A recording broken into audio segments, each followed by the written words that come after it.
After all, there's more to it than that. So the third book that just came out recently, entitled Syndrome of Control, there was something I learned on the Trans-Alaska Oil Pipeline.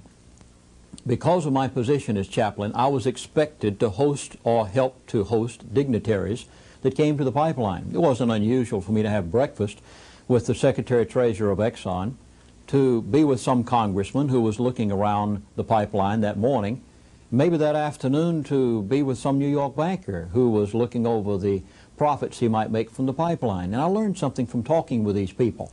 They don't think like we think. Their mindset, or as I sometimes call it, their mental plot, is different than what the average American thinks. They think in global terms. They think in power. They think in control. It really matters not to them for the dollar as much as it does the control factor. And what's happening to the American farmer today is that they are being intentionally controlled by a design plan, and their farms are being confiscated by a design plan that was initiated many, many years ago. America has been intentionally deindustrialized. They've moved our industry offshore. Then they're breaking the banking industry of America, or the banking institutions of America. Then the farmer, because whoever controls the food can ultimately control the people. Therefore, the farms of America must be confiscated. They must become corporate farms. They care not about the local farmer. After all, who cares about people from the top level? That's the direction that these people think in. They don't think in the same terms you and I think in. So, in my book, Syndrome of Control, I describe these people as the internationalist. There are many names that different people could put to them, but they are a group of people who hold the purse strings of the world. Now, they gain by every conflict that takes place in the world. For instance, #1 Red Square downtown Moscow is Chase Manhattan Bank. It's not there for the purpose of helping the Russian people. In fact, I understand that a Russian can't even have a checking account nor a savings account there. What's it there for? For the purpose of financing Russia's war machine. They finance Russia's war machine.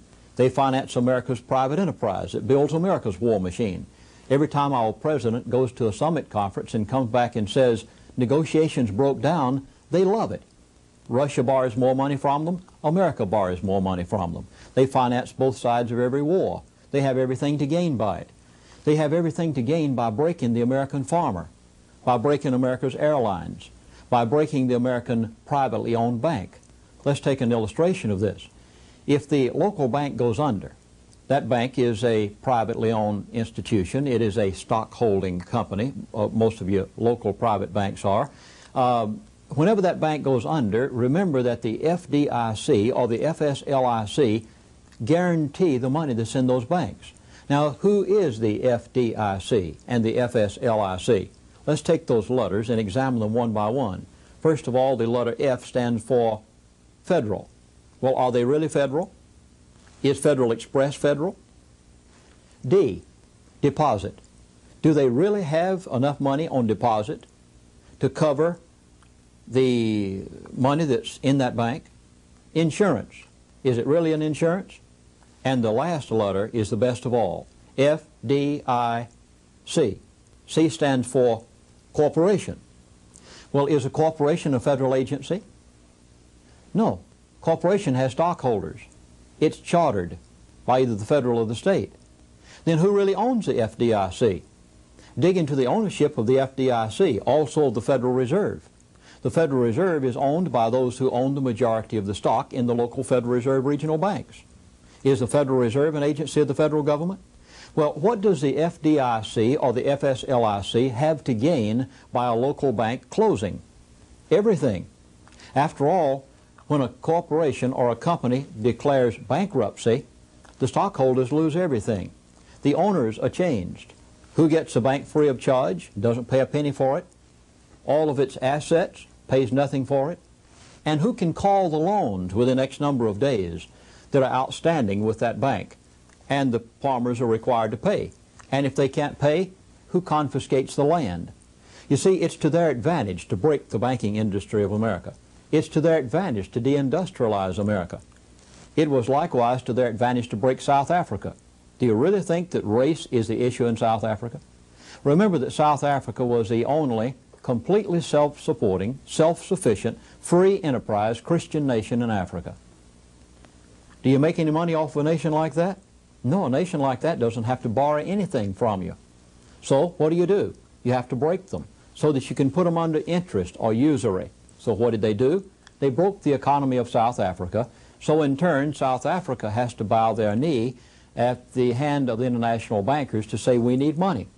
What do the international bankers charge them? Interest. Now they have them where they want them. They make money off of them. What did they do to the American farmer? The identical same thing. As a farmer said to me the other day, this farm has been in our family for 3 generations, farmed profitably. We had no problem operating year by year, but then back in the 70s, all of a sudden something called inflation. And oh, by the way, who creates inflation? Well, who creates the price of money, so to speak? Who determines interest? Who determines the American dollar in relation to foreign currencies? Isn't it all determined by the Federal Reserve? Who is the Federal Reserve? We've just discussed it. So now let's go back to what they did to the farmer. In the 70s, interest rates started going up. Inflation went berserk. The farmer just started paying more interest than what he could possibly make on the products on his farm. So the farmer became more heavier and heavier and heavier in debt. Then, as one farmer said, the price of corn 3 years ago was $3 a bushel. Last year, it was $2.75 a bushel. Now they said corn has gone down to only $1.75 a bushel. Next year, it's expected to be lower. Who determined the price of the product? Did the farmer? Then did he have anything to do with his going broke? Who determined the interest that the farmer was paying at the bank? Did the farmer? He had nothing to do with it. Interest went from 3 to 4% up to 12 and 15% in just a matter of a very few years. Did the farmer have anything to do with that? How can we blame the farmer for what someone else did to him? Is the farmer broke because he determined in his mind he wanted to go broke? Or because he was a bad manager? After all, he doesn't determine the price of his corn or his wheat. That's determined by the people who broker it worldwide. Who determined the price of the interest? The Federal Reserve. To whose advantage is it to break the farmer? Now remember, whenever the farmer goes broke, his loans are turned back to the local bank. Then when the local bank goes broke, who gets all of the land? The FDIC or the FSLIC? Who are the owners? You see, we have to go a lot further back than just the local bank. Let's go to the Arabs, for instance. OPEC has nothing to do with the price of oil whatsoever.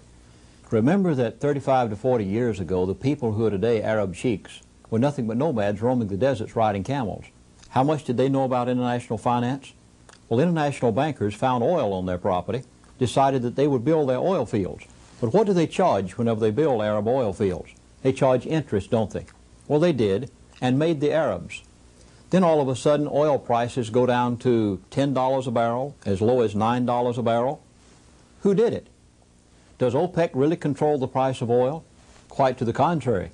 We find out that Saudi Arabia just fired their oil minister. They said he can't maintain the price of oil anymore. Well, I guess he can't. He doesn't have enough control with where the purchase centers of the world are. Remember that the price of oil is controlled by the people who sit at the computers and purchase the tankers of oil every day. They take the price of that oil anywhere they want to. So they made the Arabs. Then they told the Arabs where they should invest. Where? In American Treasury bills, gold and silver, long-term securities. Then they make them rich. They've invested all of this. But how much was gold back in the days when the Arabs were investing? Well, gold went to $700 and $800 an ounce, didn't they? They bought it by the carload. Then oil goes to $9 a barrel. Well, what do they do in order to maintain their economy? They have to cash in some securities, don't they? Can't cash in Treasury bills. America doesn't have the money to pay them. Can't cash in long-term securities, there are dates on them. What do they cash in? But how much do they sell that gold back for? They bought it for $800 an ounce. What are they selling it back to the same people they bought it from? How much are they selling it for? $370, $400 an ounce? You see, they make them, then they break them. They make money on both sides. They made money when they made them. They made money when they break them. And who controls the price of their oil? Not OPEC, but the people who purchase that oil. Who are they? The internationalists, the international financiers. Now, they did the identical same thing to the American farmer. Remember, there was a time when the farmer was making money. He was his own person. He could stand strong and proud and say, I'm glad to be a free enterprise farmer in America. And I'm supplying the world from the breadbasket of the world. Back in those days, the farmer didn't have to borrow much from the banks, if anything at all.